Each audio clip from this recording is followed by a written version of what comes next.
مال کی پرواہ نہیں کی، کسی چیز کی بھی پرواہ نہیں کی، اگر پرواہ کی ہے، ترجیح دی ہے تو رسول اللہ کی محبت کو ترجیح دی۔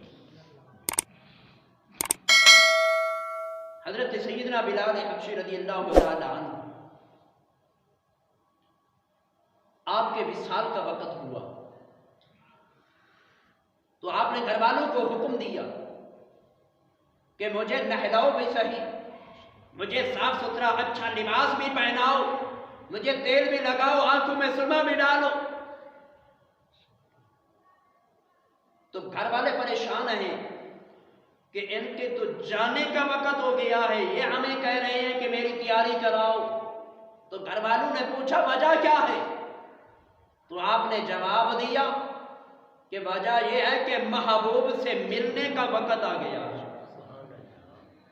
یہ میری محبت گوارا نہیں کرتی کہ میں ابھی محبوب سے ملنے والا ہوں تو میرے کپڑوں سے بدبو آئے، میرا لباس گندا میلا کچیلا ہو، میرے جسم سے بدبو آئے، میں یہ گوارا نہیں کرتا کہ محبوب سے ملنے کا وقت آ گیا ہے کہ میرا لباس بھی صاف ہو اور میرا جسم بھی صاف ہو، تب محبوب سے ملنے کا تو مزہ آئے گا۔ تو اسی طرح حضرت سیدنا بلال حبشی رضی اللہ تعالی عنہ، اللہ کے پیارے محبوب کے زہر وصال کے بعد آپ مدینہ سے ہجرت کر کے ملک شام تشریف لے گئے۔ تو کچھ عرصے کے بعد حضور احمد عالم علیہ السلام نے حضرت سیدنا بلال حبشی رضی اللہ تعالی عنہ کو خواب کے اندر زیارت کرائی اور ارشاد فرمایا کہ اے بلال، کیا وجہ ہے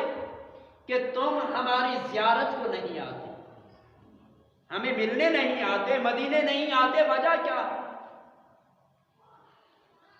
تو جاگ ہوئی تو صبح آپ نے رخت سفر باندھا تو مدینہ طیبہ کی طرف سفر شروع کیا، آقا کے روضے پہ جا کر حاضری پیش کی، سلام پیش کیا۔ تو مکہ و مدینے والوں کو پتا چلا کہ حضرت بلال رضی اللہ تعالی عنہ تشریف لائے ہیں، تو جوگ در جوگ لوگ آپ سے ملنے کے لیے آئے۔ تو ملنے کے بعد فرمائش کی، کہنے لگے کہ اے بلال، آقا کے دور کی اذان تو سنا دو۔ تو حضرت سیدنا بلال حبشی رضی اللہ تعالی عنہ فرمانے لگے کہ میں نے اللہ کے پیارے محبوب کے وصال کے بعد اذان نہیں پڑھی۔ تو جب آپ نے مدینے والوں کو انکار کر دیا تو وہ سارے کے سارے حسنین کریمین حضرت سیدنا امام حسن اور حضرت سیدنا امام حسین رضی اللہ تعالی عنہ کی خدمت کے اندر حاضر ہوتی ہیں، جا کر کہتی ہیں کہ اے حسنین کریمین، ہماری بات تو بلال نے ٹال دی ہے، ہمیں تو انکار کر دیا ہے کہ انہوں نے ہمیں اذان نہیں سنائی، اگر تم کہو تو تمہاری بات مان کر وہ ہمیں اذان ضرور سنائیں۔ تو سامعین، حضرت سیدنا امام حسن اور حضرت سیدنا امام حسین رضی اللہ تعالی عنہ آپ آگے آگے چلتے ہیں، پیچھے مدینے والے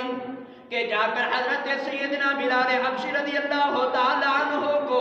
جب حسنین کریمین اذان کا کہیں گے، حضرت بلال جب اذان پڑھیں گے تو ہمیں رسول اللہ کے دور کی یاد آئے گی۔ تو سامعین، حسنین کریمین کو جب حضرت سیدنا بلال حبشی رضی اللہ تعالی عنہ نے دیکھا تو دیکھ کر جھک کر سلام بھی عرض کیا، پکڑ کر دونوں حسنین کریمین کو سینے سے لگایا۔ تو سلام و دعا کے بعد حسنین کریمین فرمانے لگے کہ اے بلال، مدینہ والوں کی یہ خواہش ہے کہ جیسے تم نانا حضور کے دور کے اندر اذان سنایا کرتے تھے، آج بھی ویسے ہمیں اذان سناؤ۔ تو سامعین، حضرت سیدنا بلال حبشی رضی اللہ تعالی عنہ